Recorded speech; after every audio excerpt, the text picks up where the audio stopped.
I am a 28 years old female was named after a really obscure character from Greek mythology. My preferred nickname is taken from the end of my name. I always introduce myself with I'm my name, but you can call me nickname.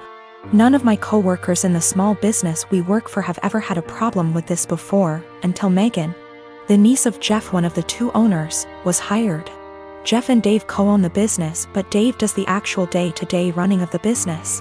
I introduced myself and my nickname as usual, but she immediately said that Bessie, not the actual name, would be a better nickname because it comes from the beginning of my name and that she liked it better. I told her I really didn't like that nickname and wouldn't answer to it and asked her to please not call me Bessie, but she insisted that it was so much prettier and that I just needed to get used to it. For the next 2 months she tried to call me Bessie, but I completely ignored her whenever she addressed me that way.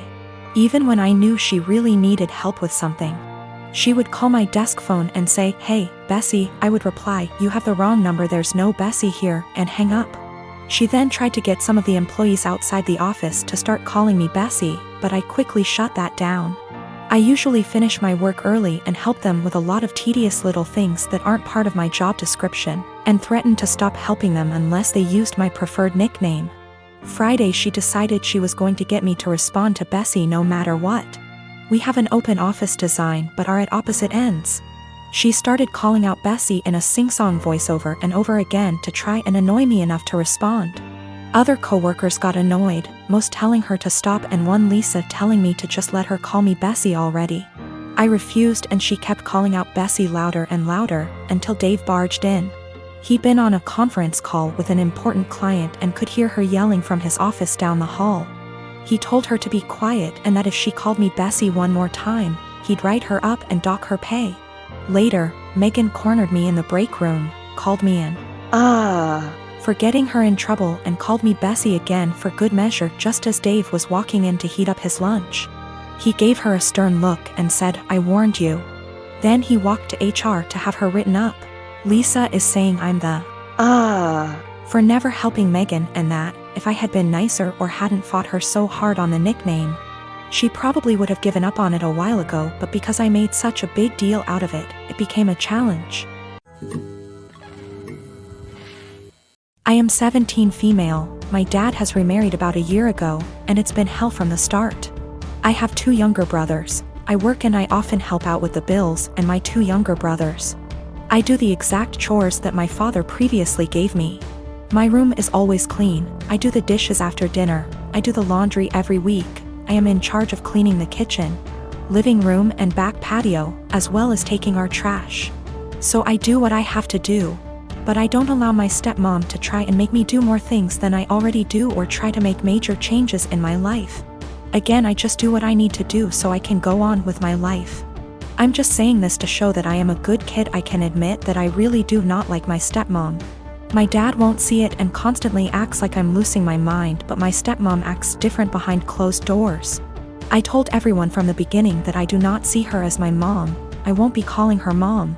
And this change with her and her 4 kids moving into our apartment will not change aspects of my life. I'm not a babysitter, but she constantly disrespects that. I'm not sure why, but she loves trying to punish me, which I don't let her do. Again, I don't need disciplining. I'm just not happy anymore and I'm done putting on a smile to please everyone of overworking myself to feel proud of. So I do what I need to do and everyone can leave me alone. She constantly tries to make me do more than I already do, go as far as to clean her bedroom, bathroom, pick out her kids' clothes, buy them clothes, and gets angry if I say no. The other day she tried coming to me telling me to call off of work to watch her kids. I told her that I won't and I am not a babysitter.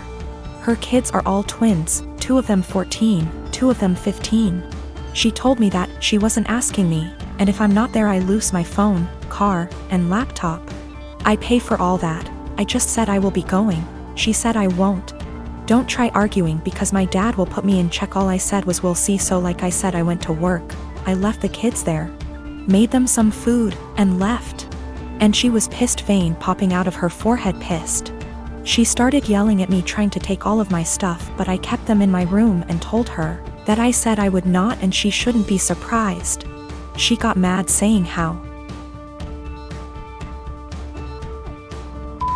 why I was incompetent to even babysit a couple of kids, and she can't wait till I turn 18 to kick me out.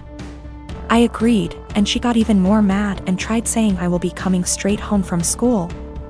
At this point, I just accused her of being a sadist and thriving off of watching people suffer. Argument was over. I went where I needed to, did what I needed to.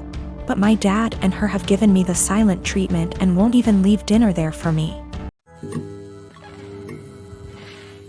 I am a 36 years old male. My wife passed away 2 years ago.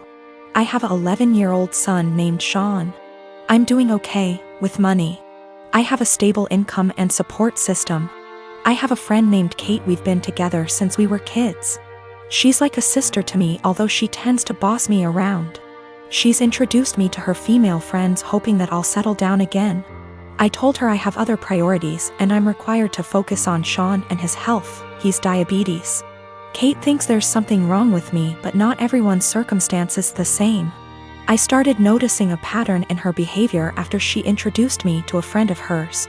She'd tell me to leave Sean at home when we hang out and meet her friends. She'd tell me to take down any pictures that have my son and wife in it because ladies will assume that I'm a single dad or still married, and that'd limit my chances in dating. I told her to knock it off, and she said that she was looking out for my social life, saying I'm ruining it and exhausting myself. I stopped talking to her for days.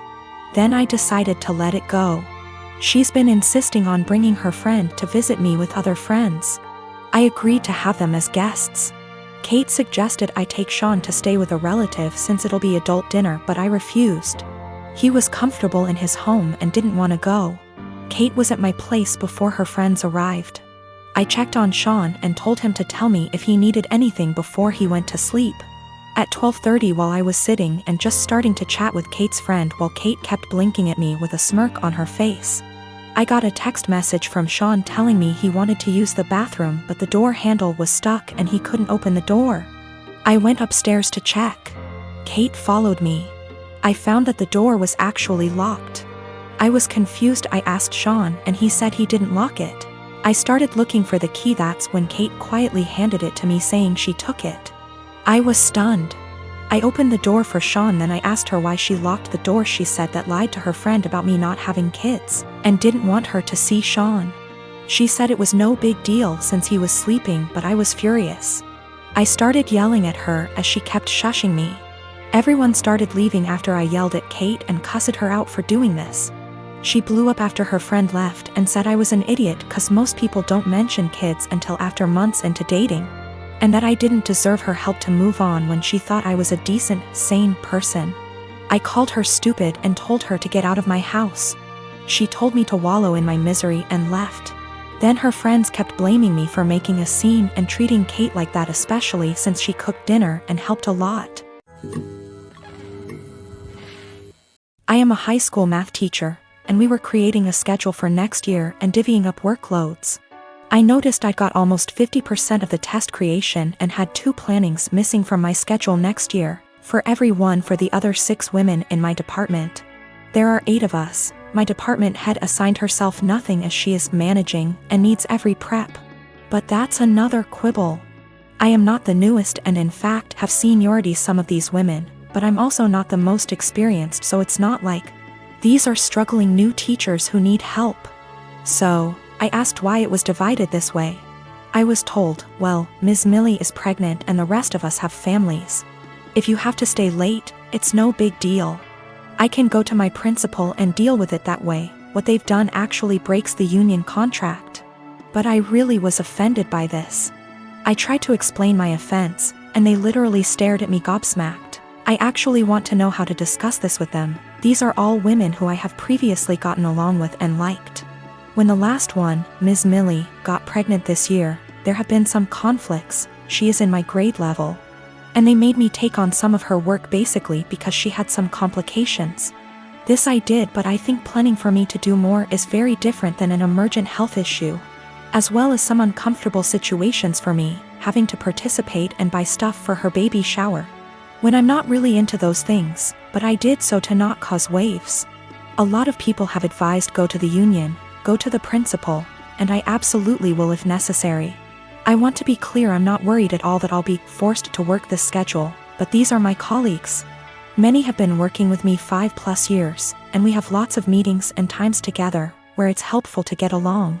So I do try to get along, like the baby shower thing, and be a good work friend and colleague. I just want a better way to communicate myself than I had today. I was entirely shocked and very indignant and just found myself unable to express myself well, and I was hoping for ways to approach that someone with their attitude might understand, because I can't empathize with it at all. Myself and viewing the other side is how I always try to look at problem solving.